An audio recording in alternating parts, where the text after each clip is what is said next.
Mga kabayan, ang isang viewers natin ay nag-request na e-content naman natin ang HAL Tejas fighter jet ng India.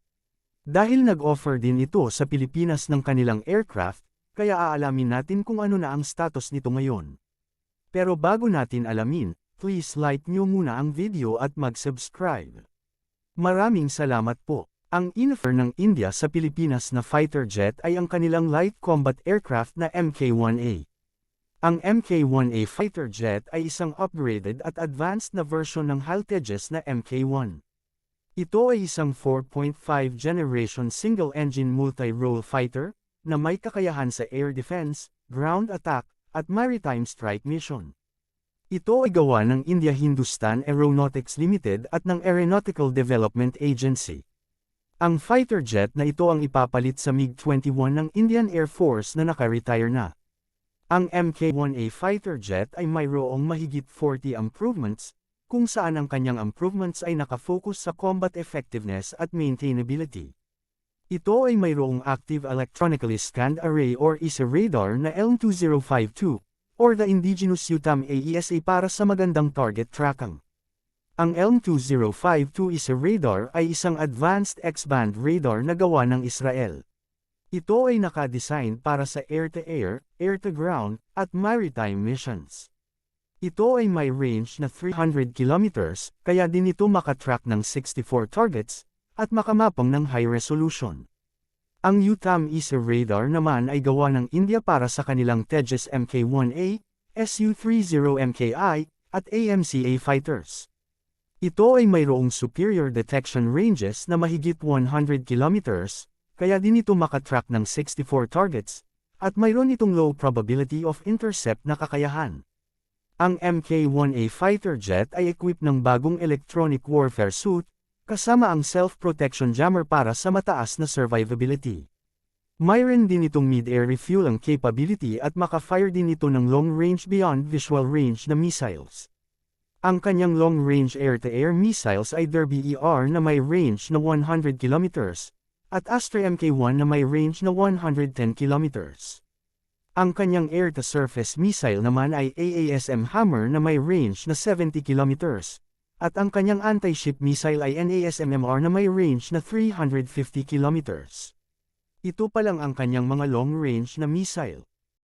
Ang mga nakaplano na e-integrate pa na missiles ay ang Astra Mk2, Meteor, BrahMos ng, Scalp EG, at Rudram 1. Kung e-compare sa bagong FA-50 ng Pilipinas, mas maganda ang mga missiles ng bagong FA-50PH. Dahil pareho lang naman sila na light multi-role fighter, kumpara natin ang kanilang makina.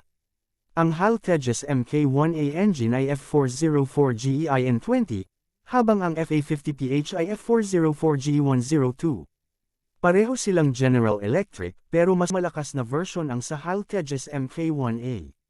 Dahil mas malakas ang makina ng HAL Tejas Mk1A, mas mabilis at may malaking payload capacity ito compare sa FA-50PH. Kung sa akin mas gusto ko pa rin ang FA-50PH compare sa HAL Tejas Mk1A kahit mas mabagal, dahil ang FA-50PH ay may maraming magagandang long-range missile na pwedeng gamitin. Tapos ang labanan ngayon palayo na, kaya hindi na advantage ang mabilis na fighter jet. Ang kagandahan pa sa bagong FA-50PH, ang radar niyang gamit ay advanced at gawa pa ng US.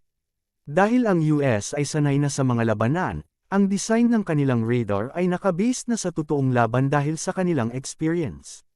Lahat na kailangan ng radar para maging advantage sa laban, nilalagay nila. Kaya lagi namamayagpag ang mga weapons na gawang US, dahil naaayos nila ang design ng kanilang mga weapons based sa kanilang experience sa totoong mga laban. Kaya kung may sapat na budget ang Pilipinas, mas maganda talaga ang mga weapons na gawang US. Balik tayo sa offer ng India sa Pilipinas.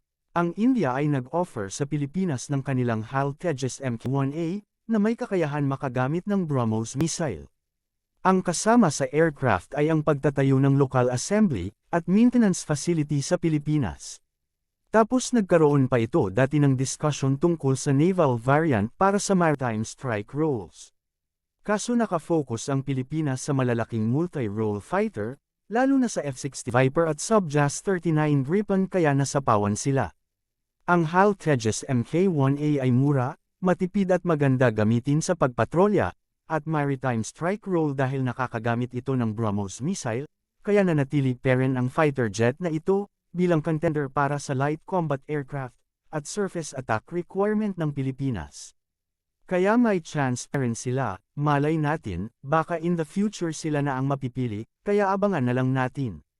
Yun lang mga kabayan, maraming salamat sa time ninyo.